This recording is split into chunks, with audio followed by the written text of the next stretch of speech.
MTTB Music Podcast.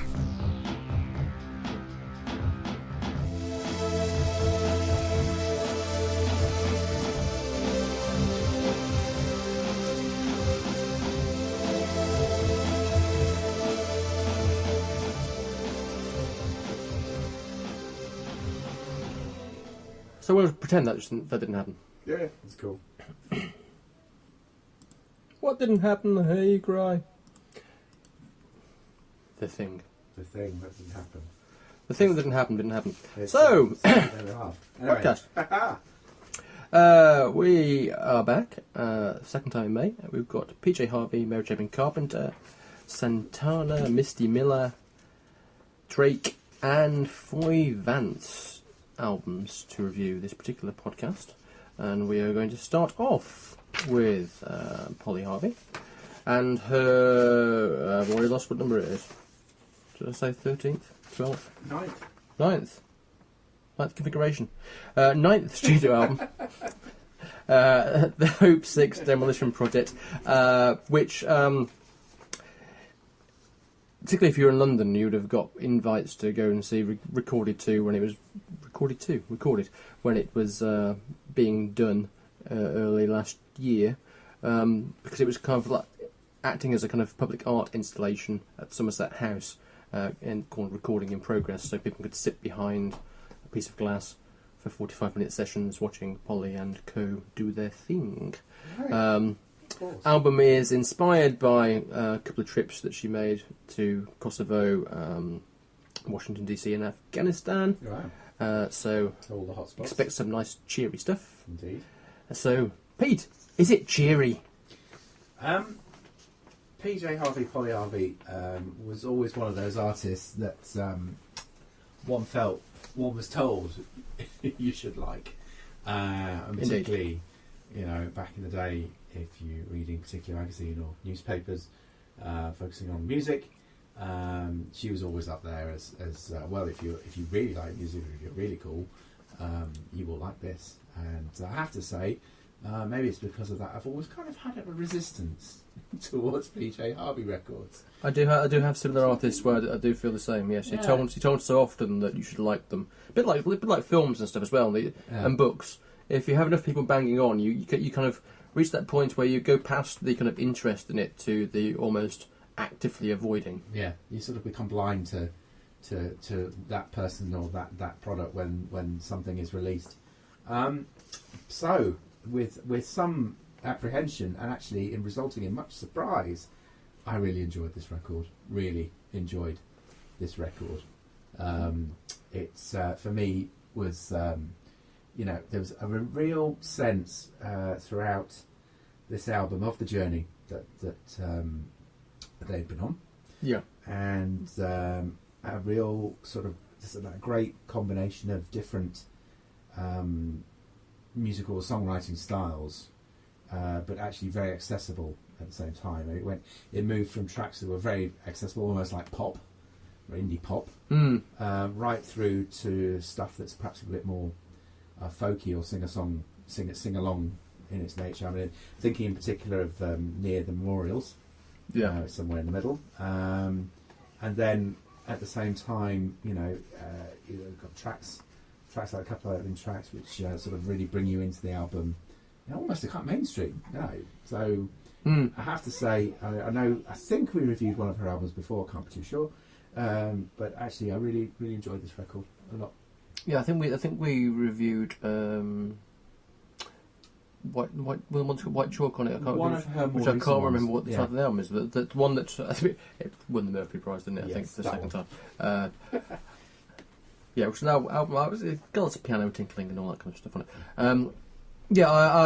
I'm kind of in agreement with you. I think this is a really good record. It appeals to me musically as much as it does lyrically. I think the lyrics can be a bit hit and miss, a bit kind of ham-fisted at times lyrically, but musically, I love the kind of mix of folk and rock and indie and pop, and also kind of almost union type songs, as you say, with near the memorials, to Vietnam and Lincoln has a kind of chorus that's almost red flag kind of stuff like that. Give peace a chance. That's all. Yeah, and you know, and it has that kind of Damon Albarn throw every instrument in the world into it kind of thing. So there's flute, sax, violin, accordion, mellotron, various other things, and also kind of Bowie-esque feel, particularly some of the sax. Yeah. I kind of felt, but the overriding thing for me was actually how British English it sounded, even though there are, particularly on near the memorials and River and Acosta before it, particularly very American themes and some American sounds to the thing. River and Acosta particularly starts with a humming of an old spiritual song, and that continues to be weaved through the track itself. But despite that, the overall feel is still very English and British. It's funny you mentioned Damon Albarn because he does that exactly so well. He does it to varying degrees. It's either throw the kitchen sink or actually pull it off beautifully. I would err that this album has more of the latter. And I mean, one of the tracks I did mention was the closing couple of tracks, in particular Dollar, where she just describes the impact. Someone just knocking on her window, the car as it went past, sort of asking for $1. That has on the songwriter, and something so trivial and yet actually crafts quite a beautiful ode to said child within there. It's done in such it's done in that ever so observational English kind of way. But it's also quite quite a personal thing. That's one of the songs when you actually feel that the character in the song is definitely her rather than just a general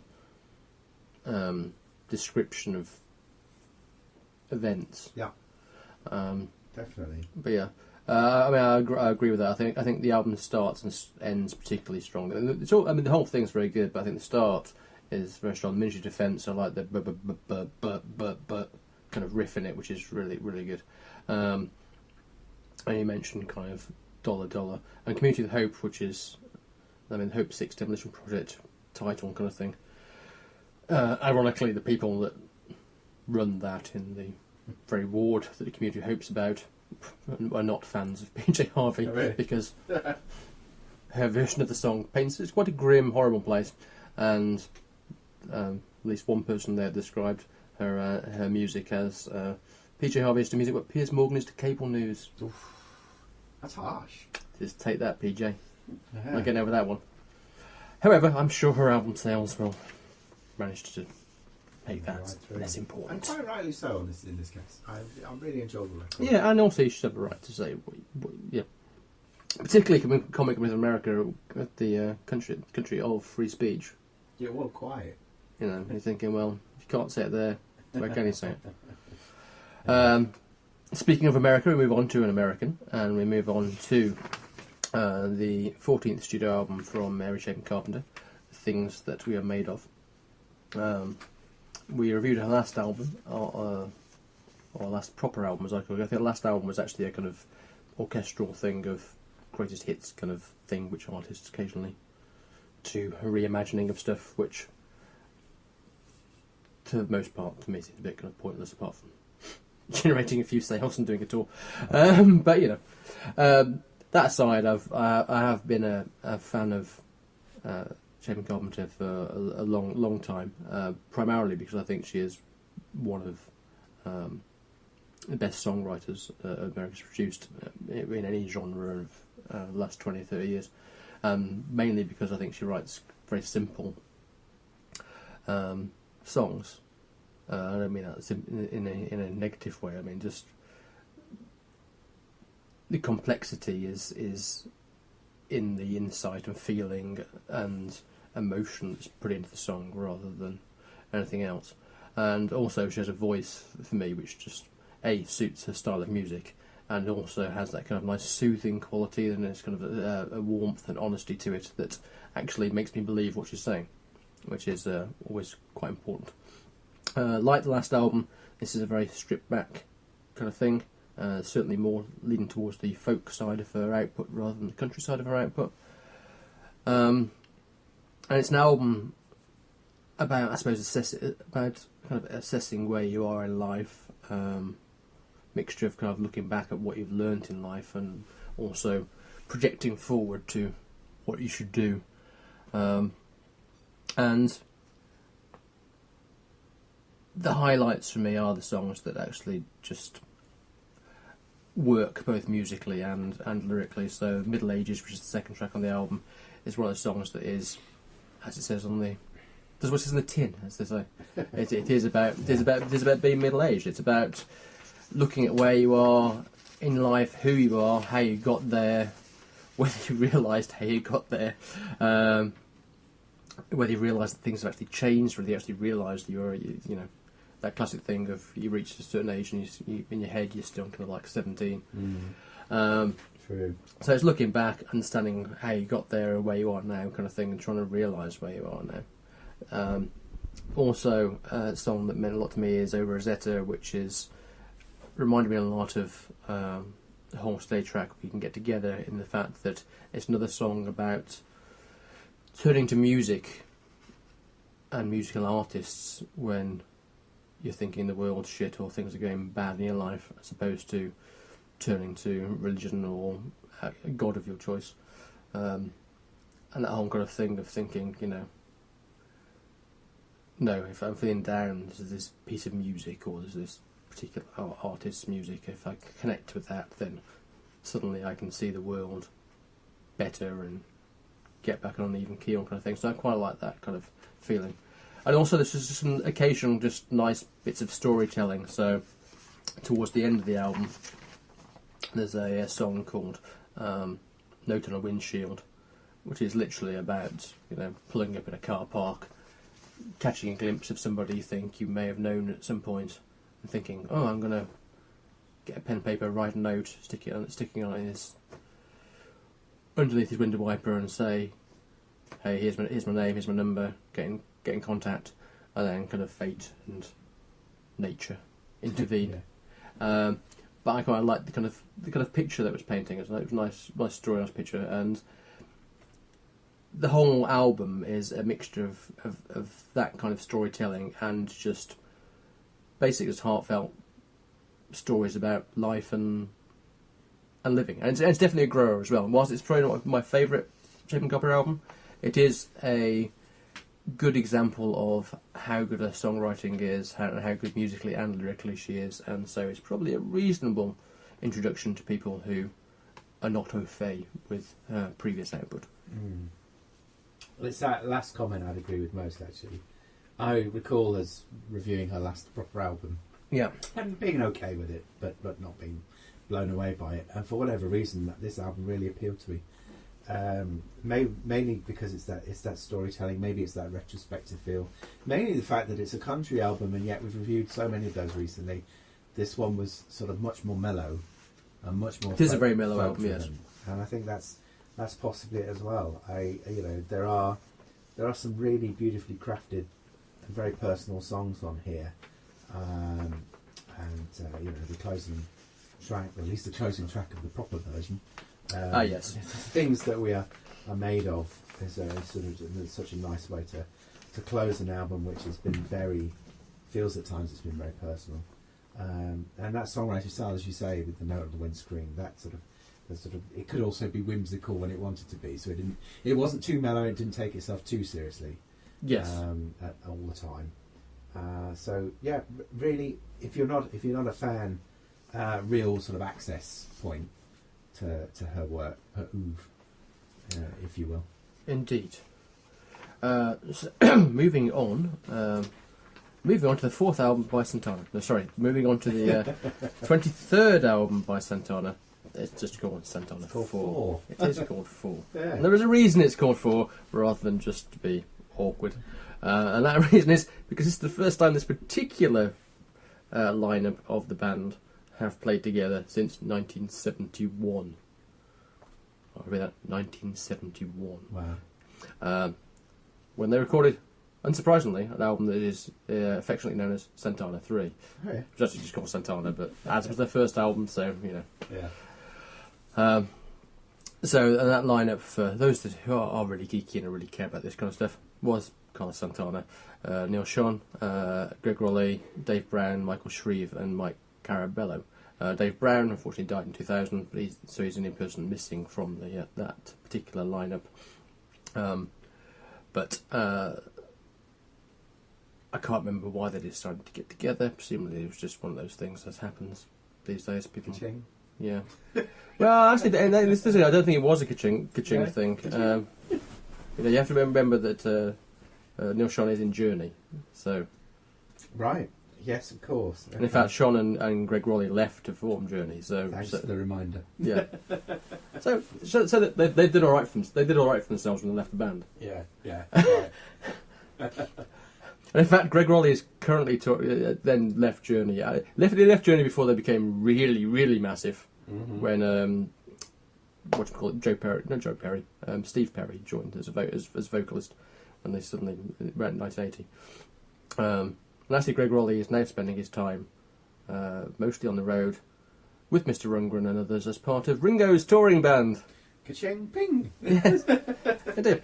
However, all that aside, let's get to Santana 4. And were you feeling the Latin rhythms and guitar noodlings?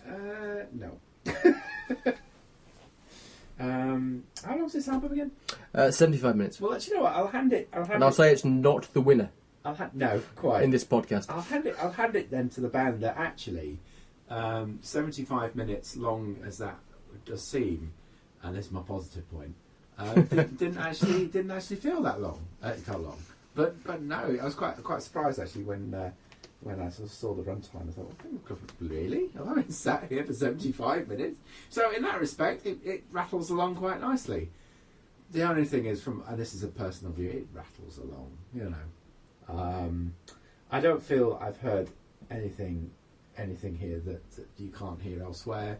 There's a lot of noodling, some of it good. There's a lot of noodling, yes. I'll give you that. And some of it is just classic noodling.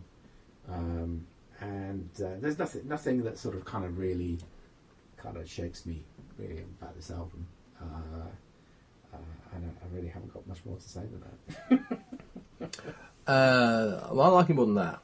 Okay. However, that's a fair comment. I do think I'll get my negative out of the way straight off as well. So I got my positive out of the way. Yeah. As I said, it is 75 minutes long. Santana 3 was 41 minutes long.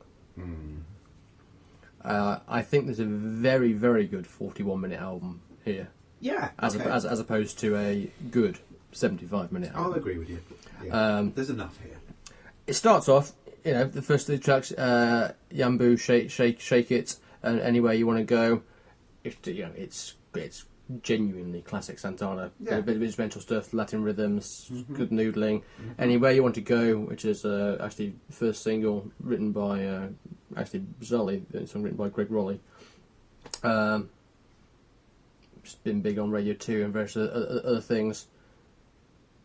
Lovely song, and frankly, if I don't see someone dancing to it on Strictly Come Dancing in September, I'll be very surprised, because it is just like it is you got your hips moving. It's very much that kind of thing. Maybe I just need some Latin rhythm in my life. but then let's follow. So I'm on a high at this point. I'm going first suggestion. Yeah. But then we go into Fillmore East, which is serious disappearing up one's own backside territory, as everyone involved decides to go into kind of a stoner Grateful Dead infused instrumental noodle. That's nothing against the Grateful Dead. I'm a fan of the Grateful Dead. This is the sort track Fillmore East, and it's kind of, I don't know, it kind of feels wrong, bizarrely. It just doesn't. It just doesn't seem to fit the album for me. Okay. It's then followed up by, again, we get back on board. 2 tracks featuring Ron Isley doing vocals. So you've got Love Makes the World Go Round, which is again another kind of fun track. And then Freedom of Your Mind, which is complete with hints of the Reflex by Duran Duran. Yes. On the rhythm guitar bit. And I think isn't that also the track where we go a bit Quagmire? Doesn't it have a bit? Doesn't it have a bit where it goes giggity giggity? That was the track where it goes giggity giggity, wasn't it? Or it sounds like it's going giggity giggity. I mean, it's not found seriously. People think I might be kidding. I'm seriously not kidding. I don't think it's going giggity, but yeah. But yeah, so that's that. That made me laugh more than anything else. And then you've got some other nice. You don't want your album to be compared to Family Guy's Pervert, really, do you? Perhaps not. Then you got some really nice. You got. I like some of the kind of. There's some humour in the album as well, because you have a track called Choo Choo, which is slightly cheesy, but then it segs brilliantly into a short instrumental piece called All Aboard, which I thought, oh, I like it. That's very good. Yeah, that kind of references the Allman Brothers Whipping Post a couple of times in it as well musically. There's a nice, mostly acoustic guitar thing called Swans, probably pronounced badly, which kind of starts off a bit Bond, actually. Before becoming a bit kind of... the first time Bond actually comes up on this album. No. Before becoming a bit kind of Paco de Lucia, Aldemiola-esque kind of acoustic thing. But bizarrely... I think Yambo also steals the classic Bond riff as well. Indeed. But then also there's a bit on Swinos where fans of TV show Moonlighting might also find themselves humming the Al Jarreau theme tune to that, because it's awesome. Few similarities there. And then towards the end of the album, there's Come As You Are, which is not a cover version of the Nirvana song.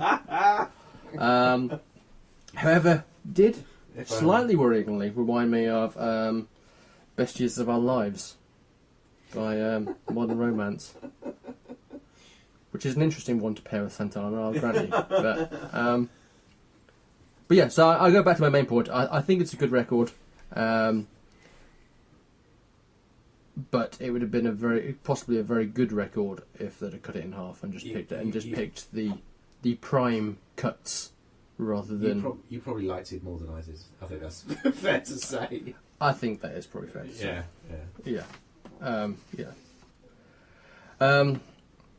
Moving on to a debut album. Debut album from a lady called Misty Miller, and this one's interesting for me because I saw Misty Miller play at the Borderline, I think. Fairly certain it was 2011. I'm not sure exactly when. Towards the end of the year. And I took our old friend, Mr. Bergman. All right.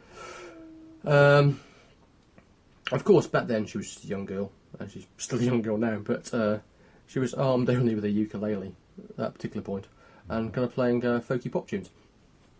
And she was pretty good. Not every song was a killer, I'll grant you, but there was certainly, you got the feeling that there was an abundance of natural talent there. 5 years on, she's still a young lady, as I mentioned, but she now seems to have strapped on an electric guitar, and I think the talent is now very, very noticeable. And I like this album a lot. I like this album a lot for several reasons. Primarily, it's because it's a collection of shamelessly joyful indie pop tunes. 3-minute pop tunes at that. We're not trying to be cleverer than we are. It's just straight in. It's kind of happy thinking of stuff that Blondie, Buzzcocks, and people like that did in the 70s, early 80s, and to a lesser degree, people like Sleeper in the 90s. And the whole album has an exuberance and infectiousness that means that I kind of overlook the occasional slightly lower points in the album. But for me, you just have to listen to songs like Happy, Girlfriend, Other Girl's Best Friend. All examples for me of how modern pop music should sound. There's anger and honesty in the lyrics, which fit the music perfectly. And I just found it a joy to listen to. That's it. That's my review. That's your review. You kept it short. Indeed. Like the album. Yes, like the album. Yeah. I agree. A real joy to listen to. It is an album which touches all those artists you mentioned and yet feels fresh. Yeah. And there's a great vibrancy to every track on this album, even the ones that are perhaps a little bit slower, a little bit darker. I'll come to the darkness in a second. But there's a real energy to this record. It just flies by, and you'll want to listen to it again. Unlike the next album. which you won't. But you know, the title track, the title of the album, "The Whole Family Is Where It Is At," because once you've listened to this, you'll be worried too. Indeed. She certainly gets into the darker territory of. There's no ukuleles here, kids. What it means to be a modern girl in the 21st century. I got a. Speaking of which, I got a definite Giant Drag vibe as well. I know musically very different. Yes. But that sort of very personal song anger and sort of very similar to Annie Hardy's kind of that's approach to that sort of approach to songwriting and that sort of personal content that might be in there as well. Really good. Perfect. What a pop album or a rock album should sound like. Indeed. Moving on to our winner already. There's going to be several awards come the end of the year that I think this album might win. Yeah. One, I'll be surprised if anything beats the It's Longer award. This album clocks in at 81 minutes and 15 seconds. That's practically an hour and a half, kids. It is. So this is Drake and Views, and this is the fourth album from Drake. Fourth, yes. For those who don't know who Drake is, I'm sure most people know who Drake is, or at least are aware who Drake is. Canadian gent and rapper, R&B artist. Currently number one on the Billboard charts for the third week in a row with this album, and one of the tracks of this album apparently shattered the UK's record for the most track streams in a single week, which had previously been set by Adele Solo, and just for the reference, that's the song One Dance of this particular album. So, how was 81 minutes and 15 seconds in the company of Drake, Pete? Long.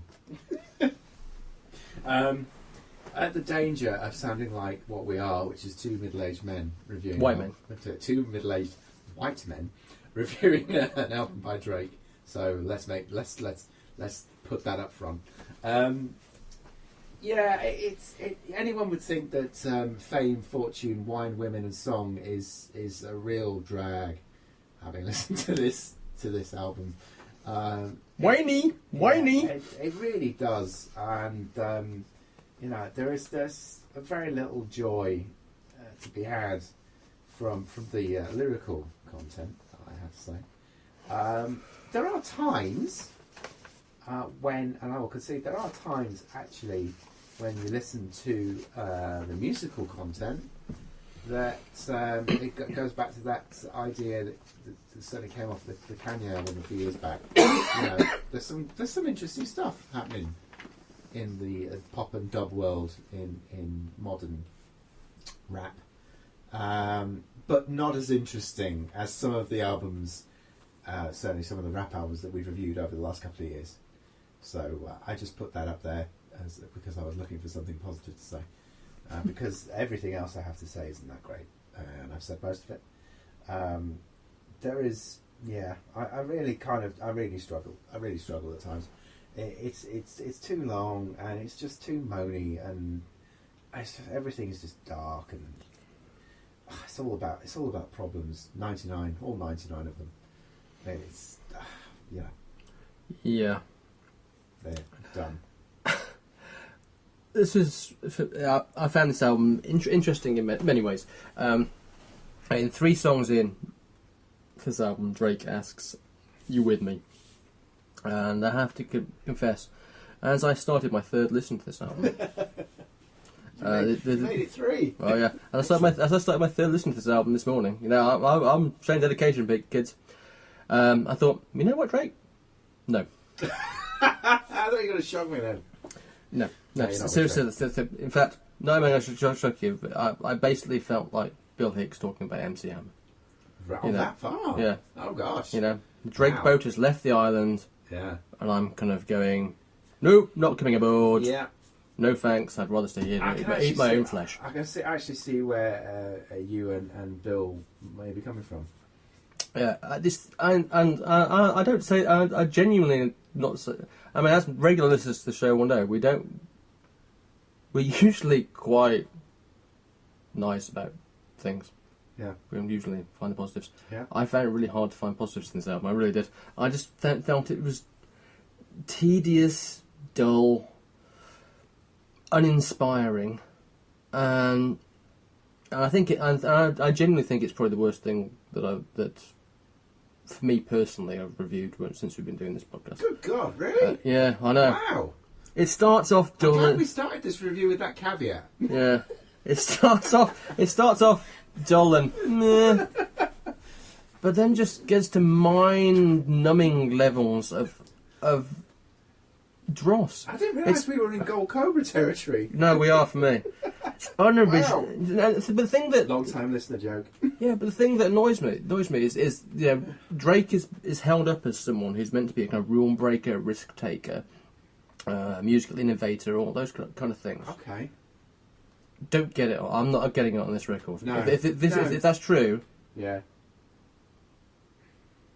and I'll put my hand up. Maybe I am just someone that's just, maybe I have a blind spot for this particular kind of rap this particular genre of rap R&B as well, Yeah. rap or an R&B. Yeah. Yeah. Maybe that's what it is. But wasn't getting it at all. The only thing I was getting, as you said, is that like he can't get a girlfriend. He's feeling really sad about that.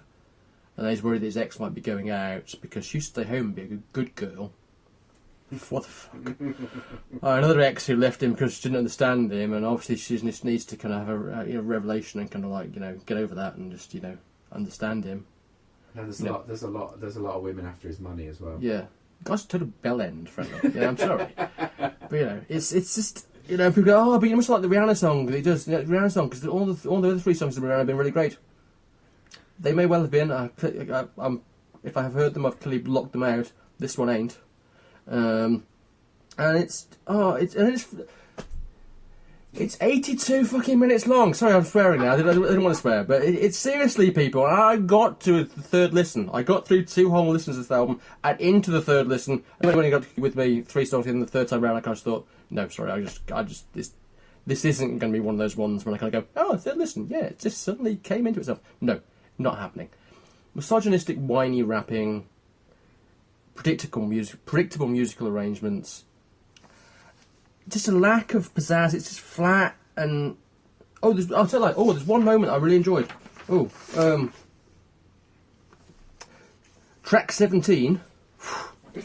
There is 1 minute and 46 seconds of total genius. Mm-hmm.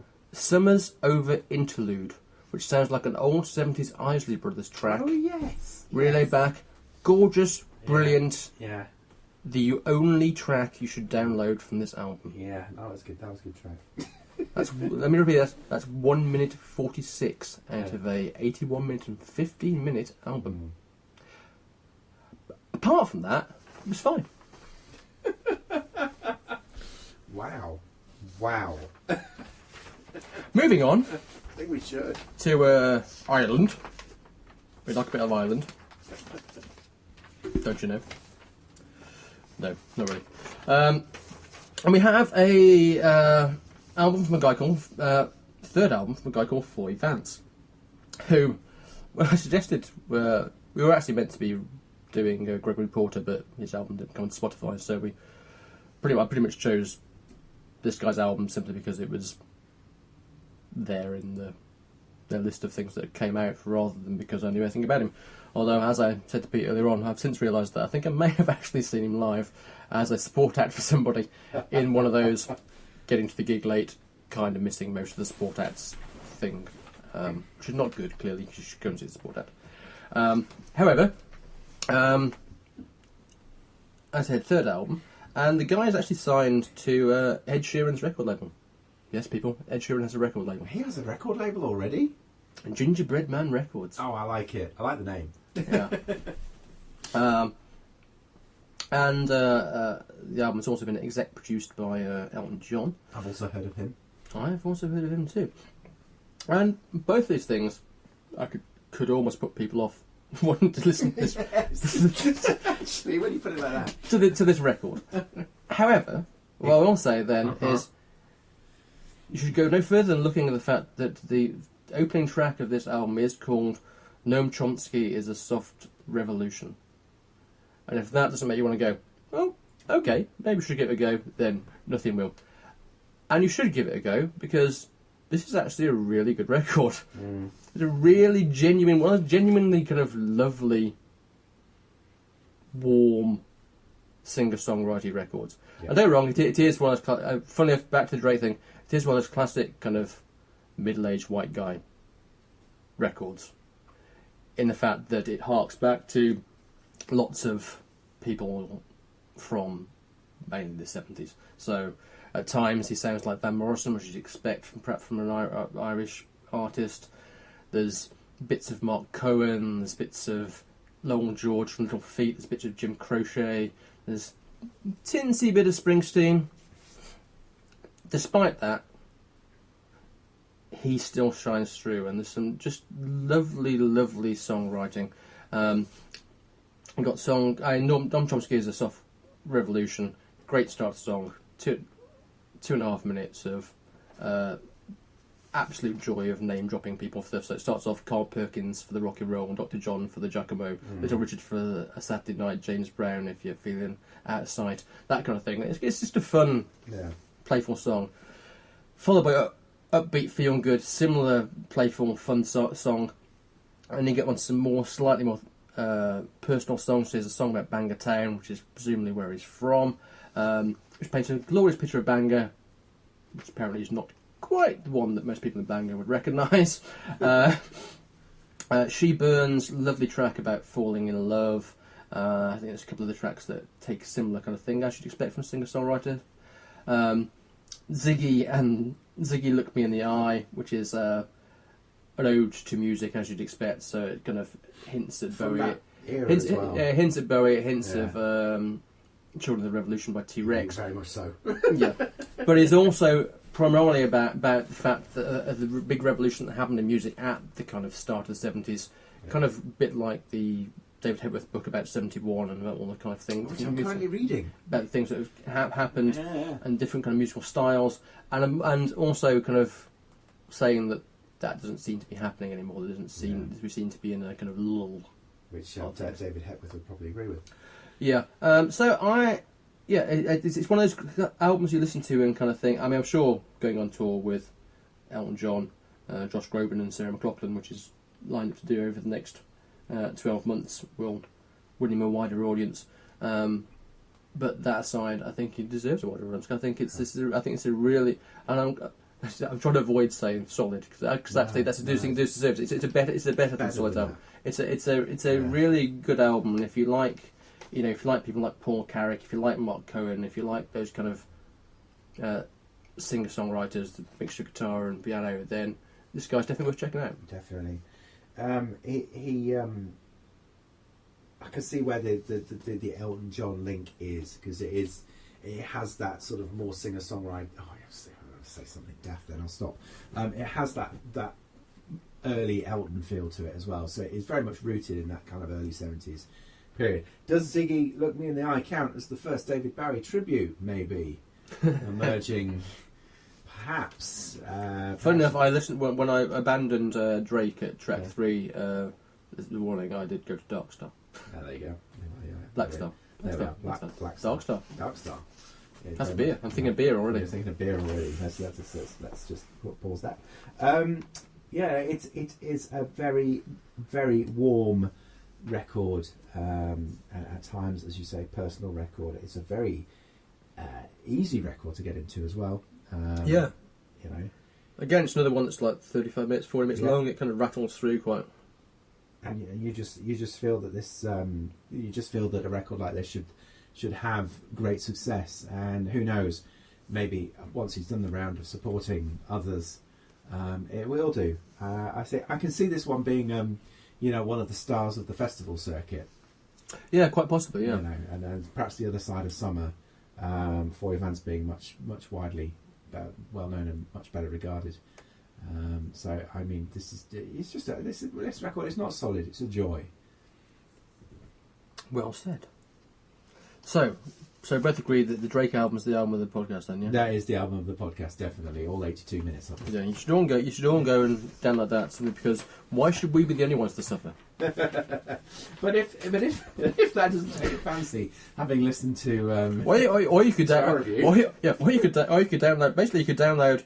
Actually, you could download PJ Harvey, Misty Miller, I think, and Foy Vance, yeah, and it would still be shorter than the Drake album. Yeah, and I'd recommend all three. I would also recommend Mary Jane Carpenter album. No, I'm not gonna. You know what? I'm not. We didn't do it last time either. Although obviously it was the Pet Shop Boys. I'm not going to pick a winner this time.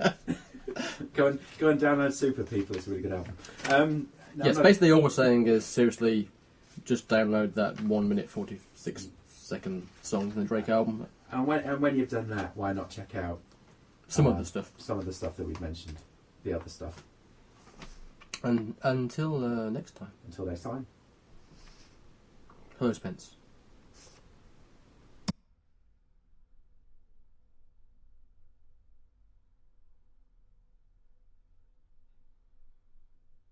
You've been listening to the CTTV Music Podcast.